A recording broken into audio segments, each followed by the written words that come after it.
beaucoup de questions dans la tête.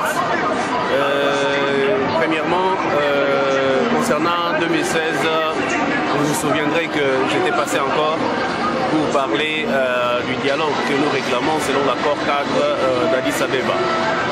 Pourquoi nous revendiquons cela? C'est d'abord pour le règlement du contentieux de 2011 et puis pour que le pays puisse avancer.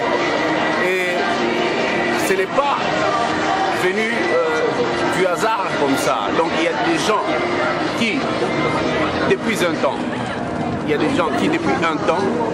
ont travaillé dans la diplomatie de certaines organisations, de certains partis politiques.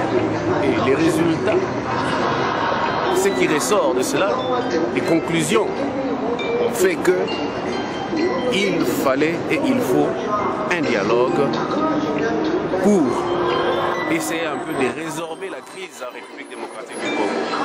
Mais nous constatons seulement qu'il y a une certaine catégorie de gens qui, eux, pensent que nous devons réfléchir comme en 1960, où quelqu'un qui est au village, qui est en province, qui n'a jamais rencontré les décideurs de ce monde, aucun décideur, il vient, il décide sur la destitution des uns et des autres sans pour autant comprendre. Et de toutes les façons, tout ne s'explique pas tout haut.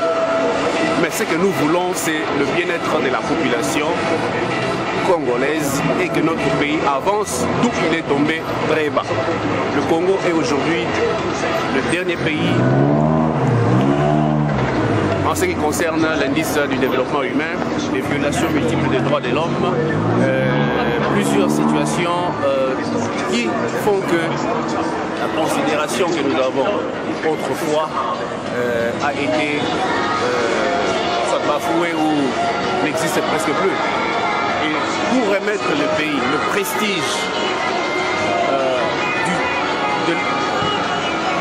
prestige d'antan, le prestige de l'époque, que faut-il faire?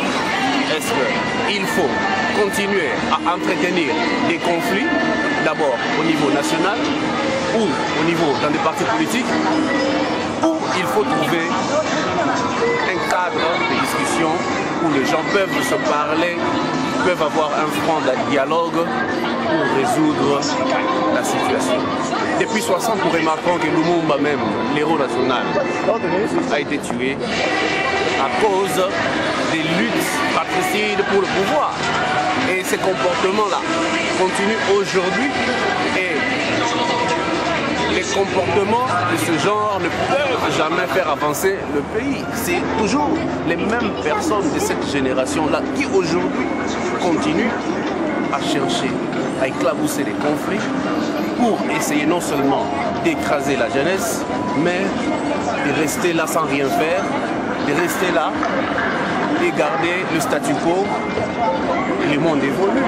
En 1960, il n'y avait pas d'internet, il n'y avait pas Facebook, il n'y avait pas Twitter. Devons-nous continuer? Il est temps pour nous de faire face au défi du changement. Il est temps pour la jeunesse de faire face au défi du changement.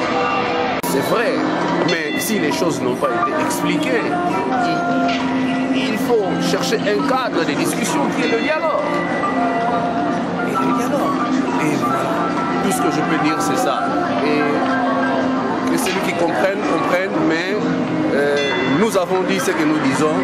La jeunesse doit se prendre en charge, car nous ne pouvons pas continuer à grandir sans préparer nos jeunes. Comment vont-ils assumer? Et si aujourd'hui n'exerce pas le pouvoir, et comment ce pays va être laissé entre les mains de quel genre? Voilà ce que je veux dire. Donc il est temps pour nous de se mettre ensemble, il est temps pour nous de discuter. Les ennemis du dialogue sont les ennemis de la démocratie. Si quelqu'un est contre les idées d'un autre, il n'a qu'à donner ses idées à lui.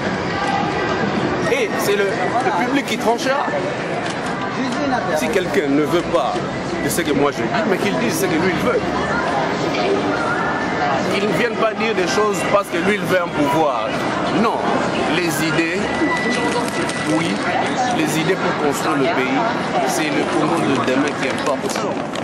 Demain, un lendemain meilleur, c'est ce qui importe. Même dans nos organisations, cherchons le lendemain meilleur et non le pouvoir pour le pouvoir, pour le groupe de gens qui se mettent là pour torpiller les autres, pour essayer de torpiller des raisons non constructives. Voilà, la haine, toute forme de médisance n'ont pas d'importance. C'est la raison qui doit primer. La raison, c'est la démocratie. La raison, c'est le bien-être de nos populations. C'est un pays prospère auquel nous devons laisser à nos enfants. Voilà, un pays potentiellement riche, scandaleusement riche. Il doit continuer à être traîné, mais pendant que les autres, nous voyons comment ils préparent l'avenir, ils préparent leurs enfants. Voilà, tout ce que j'avais à dire. Merci et à la prochaine.